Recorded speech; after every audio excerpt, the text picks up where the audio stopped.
Olá, vamos continuar os nossos estudos a respeito da prece a partir do Evangelho segundo o Espiritismo, capítulo 27, Pedi e obtereis. O item de hoje é eficácia da prece. O que quer que seja que pedirdes na prece, crede que obtereis e vos será concedido. São Marcos capítulo 11, versículo 24. As palavras de Marcos são afirmativas. Seja lá o que for que pedirmos na prece, devemos crer que nos será concedido. Veja que a palavra crença ocupa um espaço-chave aí. Não basta pedir de qualquer jeito, como se estivesse apostando. Então vou fazer um pedido através de uma oração, se vier bem, se não vier, que mal faz. Isso seria duvidar. É preciso crer, estar ciente de que Deus olha por nós, consciente de que a providência divina nos envolve a todos e nos dá aquilo que nós necessitamos. Então é justo pedir. Eu vou receber, porque Deus é amor. Ele não regateia ajuda, amparo, sustentação aos seus filhos. Mas é preciso crer. Esse pedido deve estar acompanhado de humildade e de fé. Então vamos ver o que diz o Evangelho. Há pessoas que contestam a eficácia da prece e se baseiam no princípio de que, conhecendo Deus nossas necessidades, é supérfluo expor-lhes. Então vejamos que pessoas que pensam assim acreditam em Deus, reconhecem que Ele é soberano, que Ele tudo vê e tudo sabe. Portanto, conhece as nossas necessidades e vai supri-las de acordo com a sua vontade soberana. Porque a minha prece deveria interceder a favor de mim mesmo, quando Deus já está de olho no que eu preciso? Seria como se eu, filho, puxasse a barra da calça de meu pai e dissesse: olha, Senhor, eu estou necessitando disso. Talvez o Senhor não esteja vendo, esteja distraído. Mas veja, por favor, me conceda tal coisa. Então isso seria desnecessário do ponto de vista de certas pessoas. Não é preciso acionar Deus pela prece para que Ele me dê o que eu preciso. Ele sabe, conhece as minhas necessidades e vai supri-las. Eu posso ficar tranquilo. É uma vertente de pensamento que anula a eficácia da prece. Não adiantaria nada, nesse caso, orar. Acrescentam ainda que tudo se encadeando no universo por leis eternas, nossos desejos não podem mudar os decretos de Deus. Então, as leis de Deus funcionam para todos nós. E não somos nós que vamos derrogá-las a pretexto da nossa vontade. Elas vão continuar vigorando. Nós estamos inseridos nelas. E sofremos as consequências sempre que violentamos essa lei. E somos beneficiados sempre que andamos a favor dela. Então, de que adianta eu orar, visto que as leis vão se cumprir em minha vida de uma maneira ou de outra? Então, esses são pensamentos daqueles que contestam a eficiência da prece. Não precisaria orar de jeito nenhum, visto que Deus sabe do que nós precisamos, eu não preciso pedir, e nós estamos inseridos nas suas leis. Não podemos mudá-las. Então, não adianta eu orar pedindo isso ou aquilo, porque se está na lei, vai acontecer. É uma visão que Kardec começa apresentando para que nós possamos compreender a questão da eficiência da prece em nossas vidas. Aí ele vai seguir colocando. Sem nenhuma dúvida, há leis naturais e imutáveis que Deus não pode derrogar segundo o capricho de cada um. Mas daí acreditar que todas as circunstâncias da vida estão submetidas à fatalidade, a distância é grande. Então, sem dúvida alguma, existem leis que são imutáveis. Por quê? Elas não precisam mudar, são perfeitas.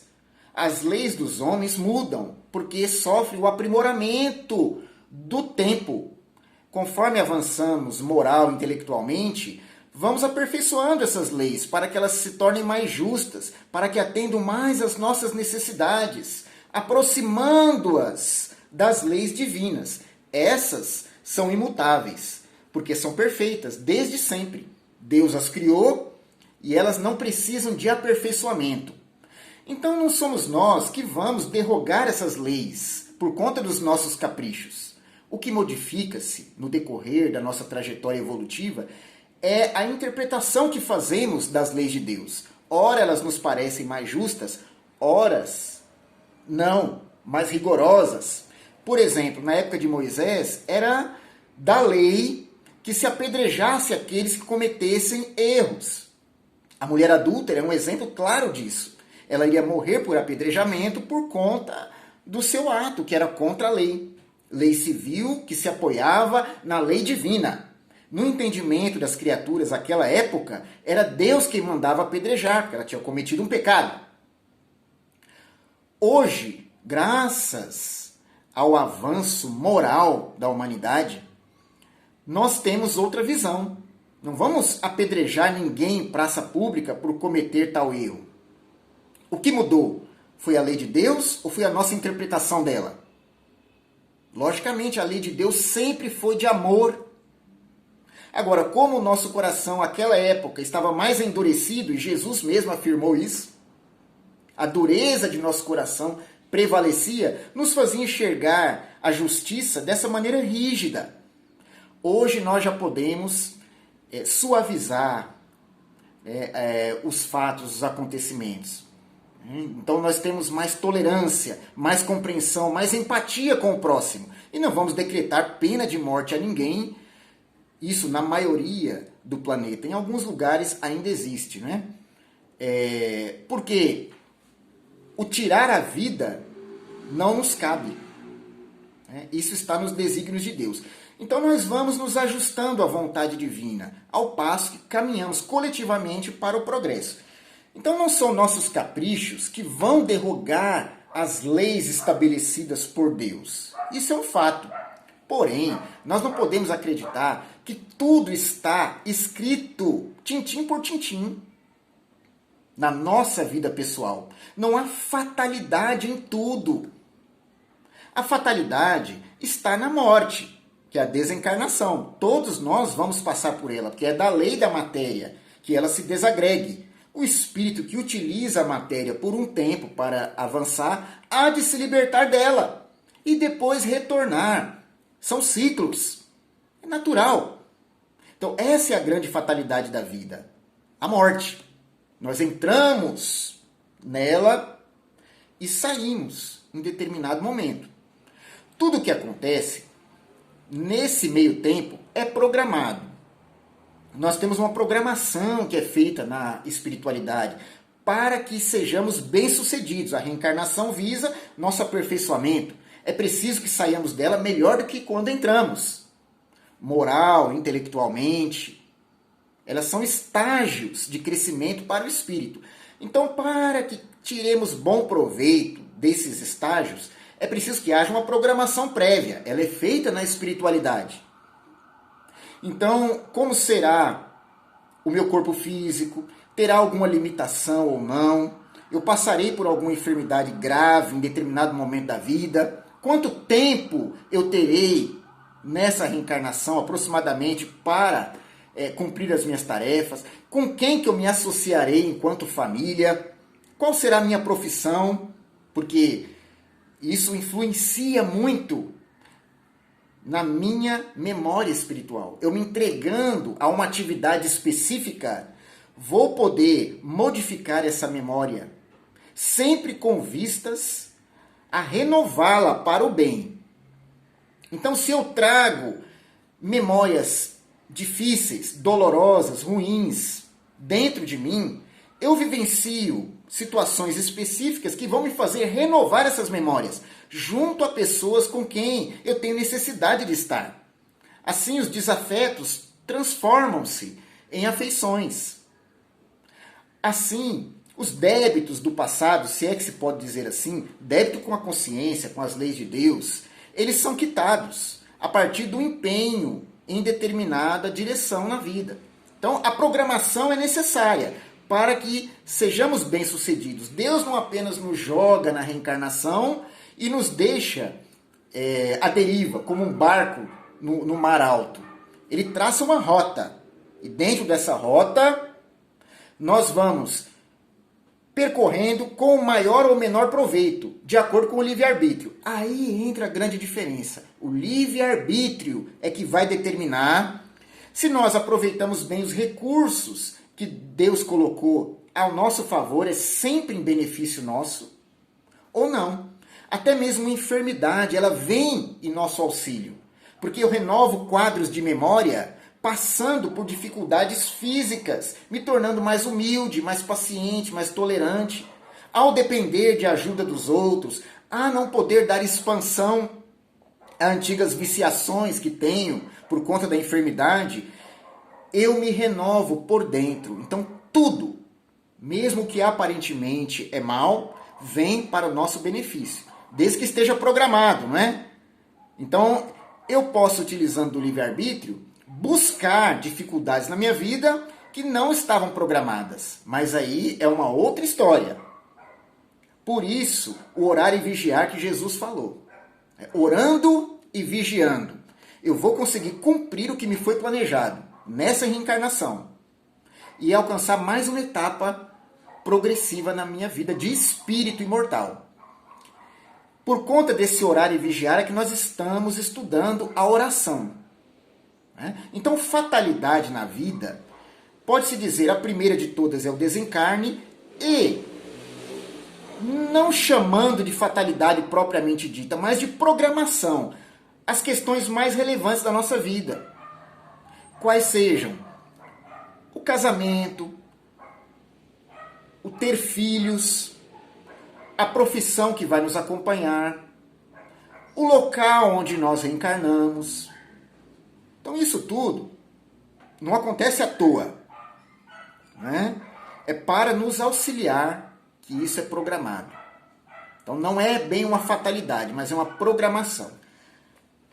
Acreditar que todas as circunstâncias da vida, todas, até nos mínimos detalhes, estão escritas e devem ser daquela forma, é um exagero. Porque tirando esses fatos mais relevantes, o que acontece no nosso dia a dia, cabe a nossa postura diante da vida, a nossa conduta que nós escolhemos ter, aos valores que nós alimentamos, aos princípios que nos direcionam os passos. É livre-arbítrio. Então, se eu tropeço e caio, isso não estava escrito que eu ia tropeçar e cair. Não faz parte da minha programação reencarnatória. Se eu escorrego numa casca de banana, não. Então, é preciso não confundir a programação, que se trata dos fatos mais importantes da vida, que vão nos situar no mundo, né, nos posicionando aqui ou ali, para que nós possamos dar prosseguimento à vida, utilizando da nossa vontade. Né, com aquelas coisas que acontecem corriqueiramente. Não confundir isso. Né? Então Kardec diz, se assim fora, o homem não seria senão um instrumento passivo, sem livre-arbítrio e sem iniciativa. Claro, se tudo que acontece comigo está escrito, eu não teria livre-arbítrio. Eu seria um instrumento passivo, sem vontade própria. E assim não é. Deus, ele dá o cenário, mas nós nos movimentamos dentro desse cenário de acordo com a nossa vontade. Aí está o mérito das boas ações e a responsabilização pelas más ações. Nessa hipótese, não teria senão que curvar a cabeça sob o golpe de todos os acontecimentos, sem procurar evitá-los. Não deveria procurar desviar o raio. Deus não lhe deu discernimento e inteligência para deles não se servir, a vontade para não querer, a atividade para permanecer inativo. Então é por isso que nós temos discernimento, né? Consciência, inteligência, para nos aprimorarmos, para darmos passos com a própria perna. Nós não somos marionetes.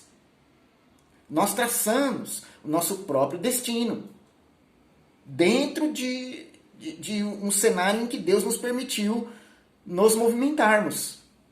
É preciso bem compreender isso. Jesus disse, a cada um segundo suas obras. Então, se eu fosse apenas levado pelas circunstâncias, sem poder interferir no meu próprio destino, eu não teria mérito pelas minhas obras. Não foi isso que o Cristo disse. Então eu vou receber de acordo com o que eu merecer.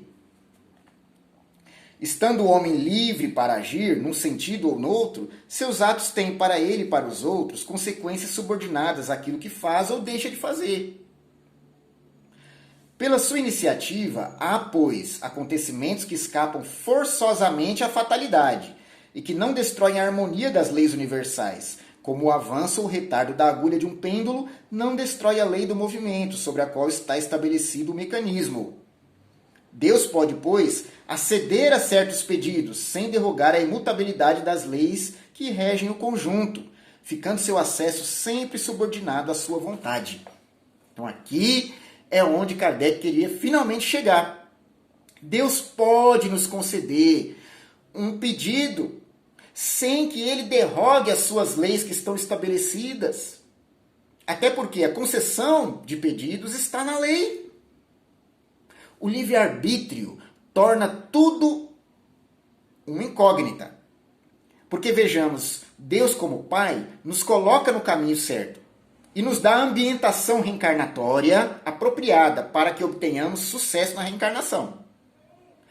Agora, Ele também me dá livre-arbítrio para me movimentar nesse cenário. O livre-arbítrio é que vai determinar se eu vou conseguir cumprir a minha tarefa bem ou não. Então eu posso ter tudo a meu favor e jogar contra mim, fazendo mau uso desse livre-arbítrio. São escolhas ruins. Há pessoas que têm, e todos nós temos, os maiores recursos para evoluir. Nascem numa família compreensiva, têm uma situação econômica estável, uma ambientação reencarnatória favorável, né? Não nasce numa região que tenha muita penúria, muita miséria, por exemplo. Nasce numa região mais abastada, né?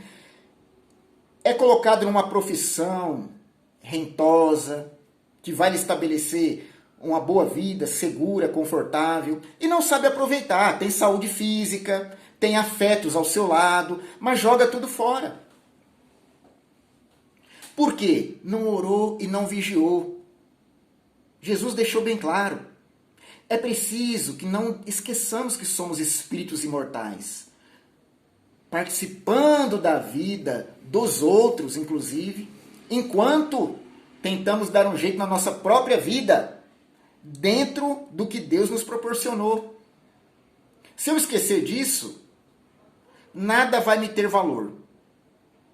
Né? Por isso, orar para manter a conexão estabelecida com o alto e vigiar para que eu não utilize mal o meu livre-arbítrio, caindo em fantasias, em ilusões. Então, os deveres para com a família, em primeiro lugar. Para com a sociedade, é o dai a César o que é de César. E para com Deus, dá a Deus o que lhe pertence, ou seja, a obra íntima, construída em nome dele. Qual é a parte que eu devo dar a Deus? É ir ao templo religioso, fazer tantas horas de oração? É ofertar dinheiro? É fazer obras de caridade? Isso são acessórios. Mas não querem dizer que eu vou estar dando a Deus o que é de Deus. Eu vou ofertar ao Pai o conjunto da obra que eu consegui construir dentro de mim mesmo. Isso no final da reencarnação. Quando chegar o meu tempo de voltar à pátria espiritual, eu vou dizer a Deus, Senhor, eis a obra construída dentro de mim. Não é aquilo que ficou no mundo, prédio, que sejam instituições, patrimônio, quantidade de filhos e netos. A obra não é essa. A obra é íntima. O que eu fiz dos recursos que o Senhor me permitiu usufruir no mundo. Da saúde, da condição financeira, enfim. O que eu fiz de tudo isso? Aqui está. Eu construí ou consolidei tal virtude no meu coração. saí melhor da vida do que quando entrei. Sou mais paciente, tolerante, compreensivo, aprendi a perdoar, me relacionei bem com as pessoas, me esforcei por ser melhor e consegui, num determinado grau, melhorar. Então, essa é a obra. É o talento que eu multipliquei e agora eu lhe devolvo. É isso. Então vamos, no decorrer desse estudo, pensar a respeito da prece, porque ela tem um papel fundamental. Deus pode, como vimos aqui, nos conceder aquilo que nós pedimos sem derrogar as suas leis. Não é?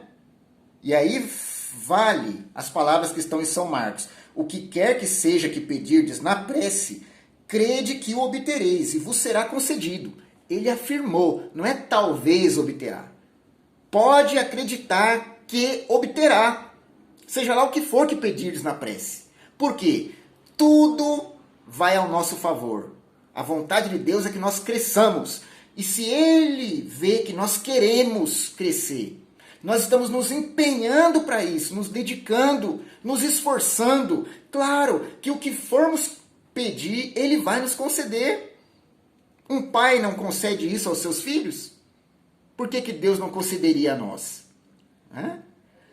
Então, meus amigos, fica essa reflexão por hoje. Em breve nós continuaremos com esse estudo. Que Deus nos ampare, nos fortaleça, que os bons espíritos nos inspirem sempre em nossa caminhada em nome do Senhor. Assim seja.